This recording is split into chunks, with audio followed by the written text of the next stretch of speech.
और जो पीछे वाले लोग थे उन्होंने धक्का मुक्की शुरू कर दी और भगदड़ मच गई। अब जब भगदड़ मची तो जो आगे वाले लोग थे सारे के सारे बुरी तरह से दब गए और मरने शुरू हुए और मरते मरते तादाद 121 लोगों तक पहुंच गई। यूपी का एक गांव हाथरस, अभी 2 दिन पहले बड़ा जबरदस्त सत्संग हुआ और सत्संग से जो न्यूज निकलकर आई है वो दिल को दहलाने वाली है। यानी उसमें बताया गया है कि तकरीबन 121 लोगों की मौत हो चुकी है। 121 लोग मर चुके हैं। यह हादसा हुआ कैसे? यह हादसा हुआ है कि जब नारायण हरि साकार बाबा, भोले बाबा उर्फ सूरजपाल, इनका सत्संग था। इनका आने का टाइम था तकरीबन 10 बजे का, लेकिन बाबा थोड़ा लेट हो गए क्योंकि जो बड़े लोग होते हैं वो अक्सर लेट ही हो जाते हैं। बाबा लेट हुए। भीड़ का जो मामला था वो इतना ज्यादा बढ़ गया, इतना ज्यादा बढ़ गया बाबा के दर्शन के लिए कि लोग दूर दराज से आकर के वहां इकट्ठा हो गए और एक बड़ा जमावड़ा इकट्ठा कर लिया। बताया गया है कि 80,000 लोगों की अनुमति थी, लेकिन जो मीडिया पर बातें चल रही हैं या जो बताया जा रहा है वो ये है कि तकरीबन 2 से 2.5 लाख लोग वहां पहुंच चुके थे। हादसा कैसे हुआ? बाबा आए, सत्संग हुई, कथा हुई, संपन्न हुई, होने के बाद अब बाबा जो हैं वो पैदल नहीं चलते। यानी जैसे उनका मंच था तो मंच से अपनी गाड़ी तक वो पैदल नहीं जाते, वो जाते हैं मंच से गाड़ी में सवार होकर। यानी उनके लिए गाड़ी जो आती है वो मंच तक आती है, स्टेज तक आती है। स्टेज पर गाड़ी लगी, तकरीबन 2 बजे सत्संग पूरा हुआ, बाबा उसमें सवार हुए। अब जब बाबा जाने लगे, लोगों को इस वक्त जरूरत थी बाबा के दर्शन करने की, बाबा के चरण छूने की, बाबा से आशीर्वाद लेने की। जो आगे वाले लोग थे वो बाबा की धूल को चूमने लगे, उनके चरणों को बोसा देने लगे और जो पीछे वाले लोग थे उन्होंने धक्का मुक्की शुरू कर दी और भगदड़ मच गई। अब जब भगदड़ मची तो जो आगे वाले लोग थे सारे के सारे बुरी तरह से दब गए और मरने शुरू हुए और मरते मरते तादाद 121 लोगों तक पहुंच गई। 121 लोग मर गए। बाबा का काफिला, बहुत सारी गाड़ियां, बताते हैं कि 10-12 गाड़ियों में बाबा आते हैं और 10-12 गाड़ियों से बाबा जाते हैं। और एक स्पेशली गाड़ी होती है, नाइट कलर की, शीशों पर पिक्चर होती है और उस गाड़ी के अंदर बाबा सवार होते हैं और बाबा रफू चक्कर हो गए। बताया जाता है कि बाबा अपने मठ पहुंचे। काशगंज में उनका तकरीबन 21 बीघे में मठ बना हुआ है। बहुत आलीशान है, बहुत बड़ा है, पार्किंग है, पार्क बना हुआ है, गार्ड बना हुआ है, खाना बनाने का अलग है, खाना परोसने का अलग है, बहुत सारे कमरे बने हुए हैं। और ये बताते हैं कि तकरीबन 7 कमरों के अंदर बाबा अकेला रहता है।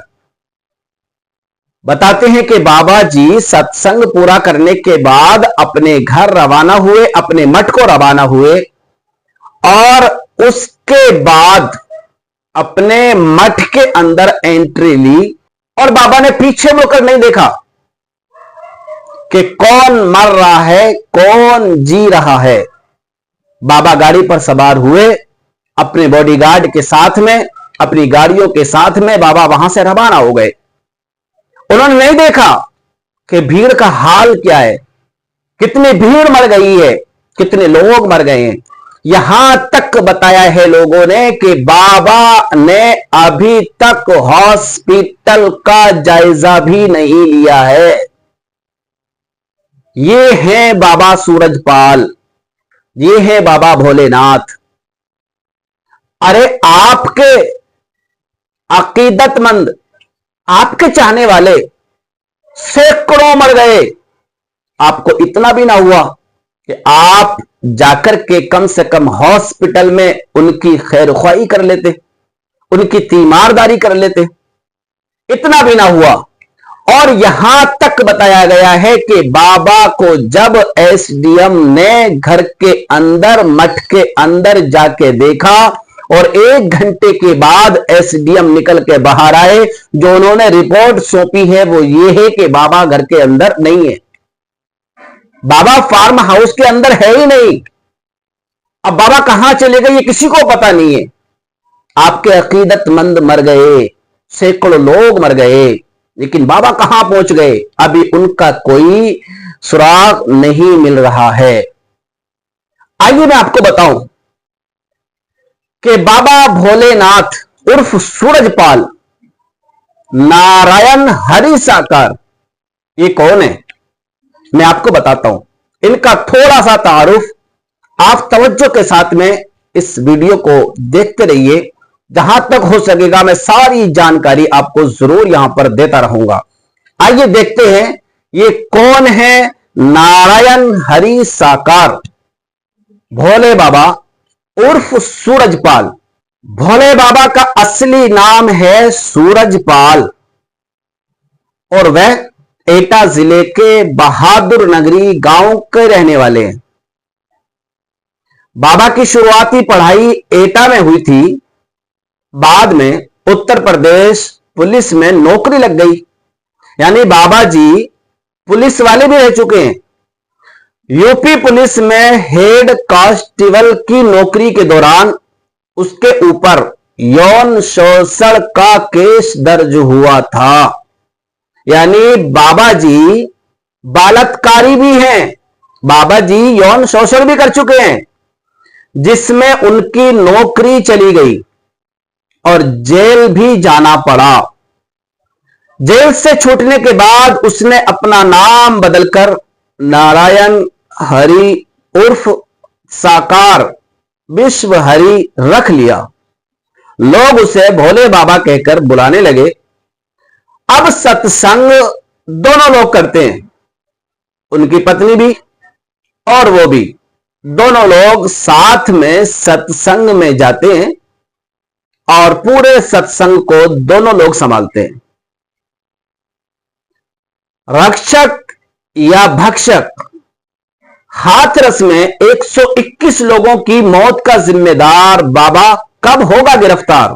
उत्तर प्रदेश के हाथरस में सत्संग के दौरान मौत का ऐसा तांडव हुआ जिसमें 121 लोगों की जान चली गई। घटना के बाद से वो बाबा फरार है। सूरजपाल उर्फ भोले बाबा उर्फ नारायण हरि साकार को लेकर चौंकाने वाली जानकारी सामने आ रही है कि घटना के बाद बाबा का एक पुराना वीडियो वायरल हो रहा है, जिसमें वो हाथ में चक्कर लेकर घुमाता नजर आ रहा है और चमत्कार का दावा कर रहा है। और मैं आपको बताऊं कि बाबा साकार हरि पर कितना बड़ा पाखंडी था, आपको उसका पुराना वीडियो देखकर समझ आ जाएगा। बाबा खुद को भगवान बताता था और अपने आप को भगवान कृष्ण के रूप में प्रस्तुत करता था। इस दौरान वो हाथ में चक्कर घुमाने का नाटक करता था। इस दौरान वह कहता था, मैं अधर्म का विनाश करूंगा, कई फर्जी भगवान और फर्जी साधु बन बैठे हैं। सभी फर्जी साधुओं का पतन करूंगा और उनको कोढ़ी बनाऊंगा। आवश्यकता पड़ी तो मैं प्रलय ला सकता हूं। मैं संकल्प करता हूं, मैं अधर्म का विनाश करूंगा। मैं विष मिटाने के लिए प्रकट हुआ हूं और अब मैं बख्शने वाला नहीं हूं। आइए बाबा का एक और पाखंड जान लेते हैं। हाथरस हादसे के जिम्मेदार नारायण साकार हरि उर्फ भोले बाबा के अब एक एक पाखंड सामने आ रहे हैं। काशगंज में बाबा के आश्रम के बाहर हैंड पंप लगे हुए हैं। बाबा के सेवादारों की तरफ दावा किया जाता है कि बाबा के नाम लेकर पानी पीने से हर बीमारी दूर हो जाती है। बाबा साकार भक्तों को चमत्कार के नाम पर झांसा देकर फंसाता है और लोगों की आंखों में धूल झोंकता है। इससे साफ हो गया कि बाबा साकार कितना बड़ा पाखंडी था। जी न्यूज बाबा के गांव काशगंज के पटियाली पहुंचा तो उनकी बहन ने बताया कि बाबा उंगली में चक्कर घुमाते थे और लोगों को दुख दूर करते थे। अब बाबा के ना मिलने की वजह से एसडीएम ने अपनी रिपोर्ट सौंप दी है। उन्होंने अपनी रिपोर्ट में कहा है कि एटा रोड पर स्थित मुगलगढ़ी के ग्राम फुलरई में श्री नारायण साकार हरि उर्फ भोले बाबा के प्रवचन कार्यक्रम को सुनने के लिए 2 लाख से अधिक लोगों की भीड़ पंडाल में मौजूद थी। सत्संग कार्यक्रम करीब 1:45 बजे समाप्त हुआ। इसके बाद भोले बाबा पंडाल से बाहर निकले। इसी बीच उनके चरण स्पर्श करने और चरण रज लेने के लिए भीड़ उनके वाहन की तरफ दौड़ पड़ी। जीडी रोड और डिवाइडर की तरफ भी लोग खड़े थे। वे लोग भी डिवाइडर पार कर वाहन की तरफ भागे। इस पर बाबा के निजी सुरक्षा कर्मियों और सेवादारों ने भीड़ को वाहन के पास जाने से रोकने के लिए धक्का मुक्की की। इससे कई महिलाएं गिर पड़ी और भीड़ उनके ऊपर से गुजर गई। भारी भीड़ और उमस भरी गर्मी के बीच सांस लेने में दिक्कत होने लगी तो कुछ लोग खेतों की तरफ भागे, मगर ढलान के कारण वे गिरते चले गए। इससे एक दूसरे को कुचल दिया गया। अभी तक बाबा का कोई सुराग नहीं मिल रहा है और ना ही कोई अभी बाबा पर एक्शन ले रहा है, ना ही कोई बाबा के खिलाफ एफआईआर हुई है। लेकिन हां, सीएम योगी आदित्यनाथ घटनास्थल पर पहुंचे हैं। उन्होंने जायजा लिया है, माहौल देखा है, अस्पताल पहुंचे हैं, उन्होंने वहां भी देखा है, वहां भी जायजा लिया है और सीएम योगी आदित्यनाथ ने जांच के लिए कह दिया है कि इसकी जांच होगी और जांच होने के बाद जो भी इसका दोषी पाया जाएगा उसको करारी सजा जरूर मिलेगी। तो दोस्तों, ये है भोले बाबा उर्फ सूरजपाल नारायण हरि साकार। कोई भी कभी भी कैसा भी बाबा बन जाता है। नाम बदलो, बाबा बन गए। हुलिया बदलो, बाबा बन गए। आपके पाखंड के चक्कर में कितने लोगों की बलि चढ़ जाती है ये आपको महसूस नहीं होता। कितने लोग कुर्बान कर देते हैं अपनी जिंदगी आप पर, ये आपको एहसास नहीं होता। और ये लोग भी अजीब लोग हैं, ये भक्त भी अजीब अंधभक्त हैं। ऐसी रगबत, ऐसी मोहब्बत, ऐसी उल्फत, ऐसा प्यार। अरे तुम लोकल के रहने वाले हो, बाबा भी लोकल का रहने वाला है। सारा डाटा उसका तुम्हारे पास मौजूद है। कहां का रहने वाला है, कहां उसने पढ़ाई की है, पहले क्या करता था, पहले रैप केस उस पर बना हुआ, सारा कुछ मालूम होने के बाद फिर भी तुमने उसको बाबा बना दिया।